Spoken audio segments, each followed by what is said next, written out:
You, John Fitzgerald Kennedy, do solemnly swear. I, John Fitzgerald Kennedy, do solemnly swear. That you will faithfully execute the office of President of the United States. That I will faithfully execute the office of President of the United States. And will, to the best of your ability. And will, to the best of my ability. Preserve, protect, and defend the Constitution of the United States. Preserve, protect, and defend the Constitution of the United States. So help you God. So help me God.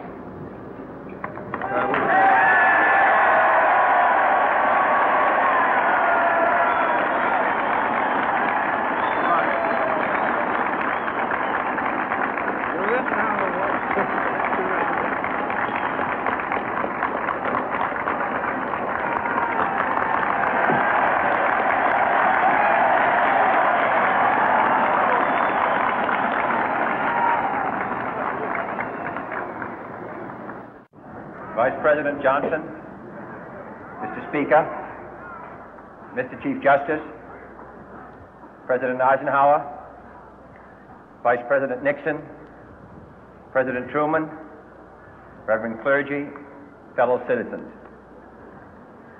We observe today not a victory of party, but a celebration of freedom, symbolizing an end as well as a beginning, signifying renewal as well as change. For I have sworn before you and Almighty God the same solemn oath our forebears prescribed nearly a century and 3/4 ago. The world is very different now, for man holds in his mortal hands the power to abolish all forms of human poverty and all forms of human life. And yet the same revolutionary beliefs for which our forebears fought are still at issue around the globe. The belief that the rights of man come not from the generosity of the state, but from the hand of God. We dare not forget today that we are the heirs of that first revolution.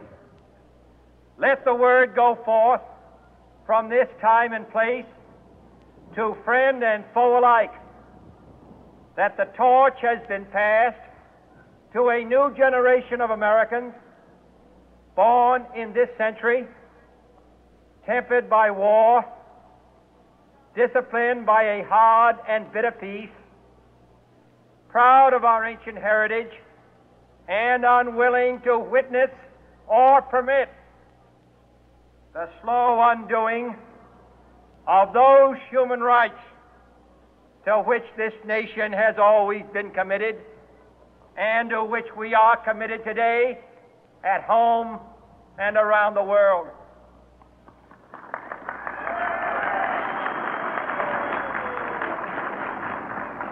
Let every nation know, whether it wishes us well or ill, that we shall pay any price, bear any burden, meet any hardship, support any friend, oppose any foe to assure the survival and the success of liberty.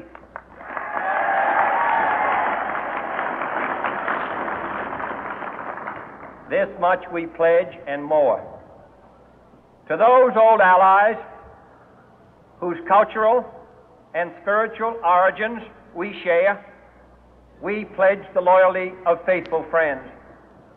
United, there is little we cannot do in a host of cooperative ventures. Divided, there is little we can do, for we dare not meet a powerful challenge at odds and split asunder. To those new states whom we welcome to the ranks of the free, we pledge our word that one form of colonial control shall not have passed away merely to be replaced by a far more iron tyranny. We shall not always expect to find them supporting our view, but we shall always hope to find them strongly supporting their own freedom, and to remember that in the past, those who foolishly sought power by riding the back of the tiger ended up inside.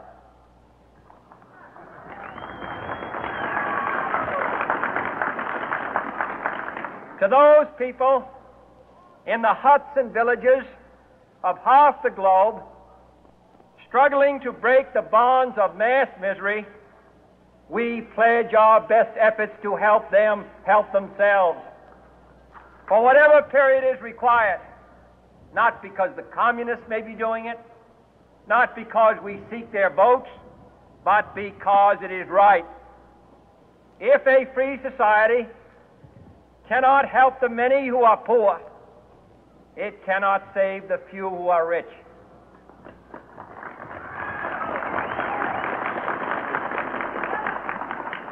To our sister republics south of our border, we offer a special pledge to convert our good words into good deeds, in a new alliance for progress, to assist free men and free governments in casting off the chains of poverty.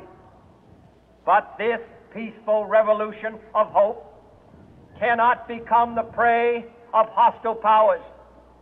Let all our neighbors know that we shall join with them to oppose aggression or subversion anywhere in the Americas.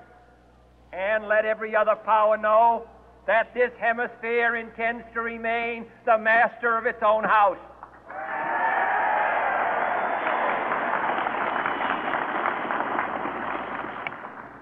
To that World Assembly of Sovereign States, the United Nations, our last best hope, in an age where the instruments of war have far outpaced the instruments of peace, we renew our pledge of support to prevent it from becoming merely a forum for invective, to strengthen its shield of the new and the weak, and to enlarge the area in which its writ may run. Finally, to those nations who would make themselves our adversary, we offer not a pledge, but a request that both sides begin anew the quest for peace. Before the dark powers of destruction, unleashed by science, engulf all humanity in planned or accidental self-destruction, we dare not tempt them with weakness, for only when our arms are sufficient beyond doubt can we be certain beyond doubt that they will never be employed. But neither can two great and powerful groups of nations take comfort from our present course, both sides overburdened by the cost of modern weapons, both rightly alarmed by the steady spread of the deadly atom, yet both racing to alter that uncertain balance of terror that stays the hand of mankind's final war. So let us begin anew, remembering on both sides that civility is not a sign of weakness, and sincerity is always subject to proof. Let us never negotiate out of fear, but let us never fear to negotiate.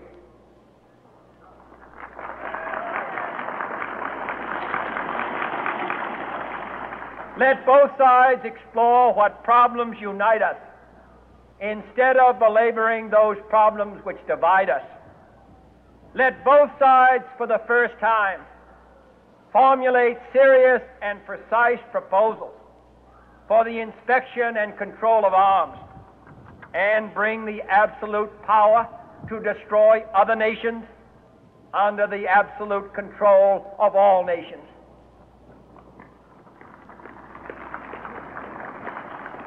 Let both sides seek to invoke the wonders of science instead of its terrors.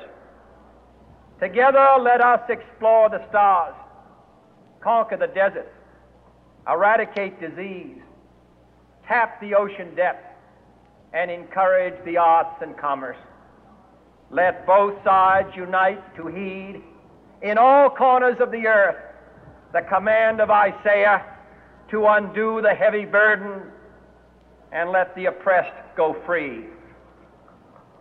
And if a beachhead of cooperation may push back the jungle of suspicion, let both sides join in creating a new endeavor, not a new balance of power, but a new world of law, where the strong are just and the weak secure and the peace preserved. All this will not be finished in the first 100 days, nor will it be finished in the first 1,000 days, nor in the life of this administration, nor even perhaps in our lifetime on this planet. But let us begin.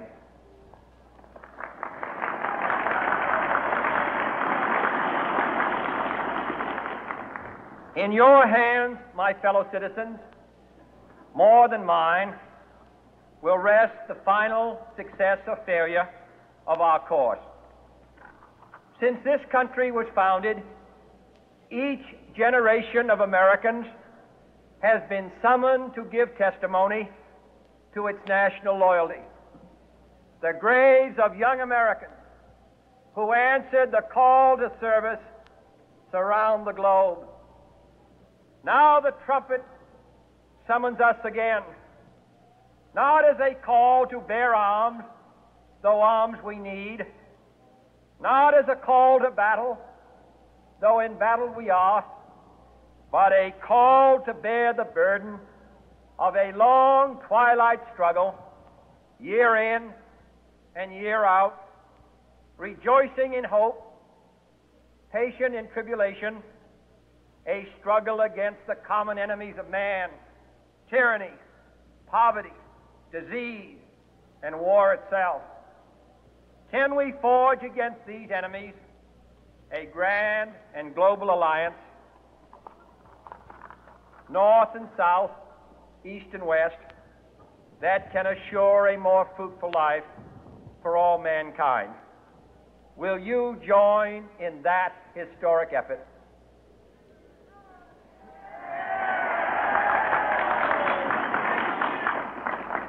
In the long history of the world, only a few generations have been granted the role of defending freedom in its hour of maximum danger.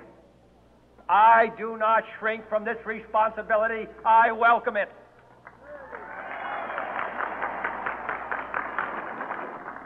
I do not believe that any of us would exchange places with any other people or any other generation.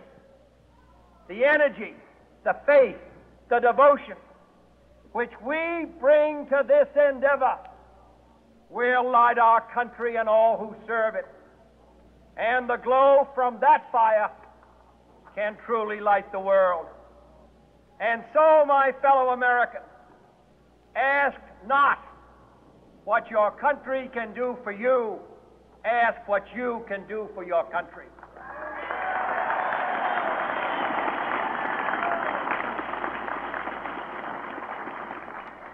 My fellow citizens of the world, ask not what America will do for you, but what together we can do for the freedom of man.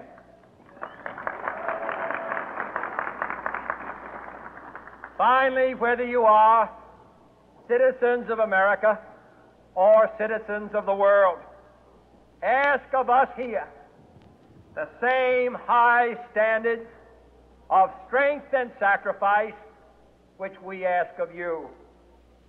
With a good conscience, our only sure reward, with history the final judge of our deeds, let us go forth to lead the land we love, asking His blessing and His help, but knowing that here on earth God's work must truly be our own.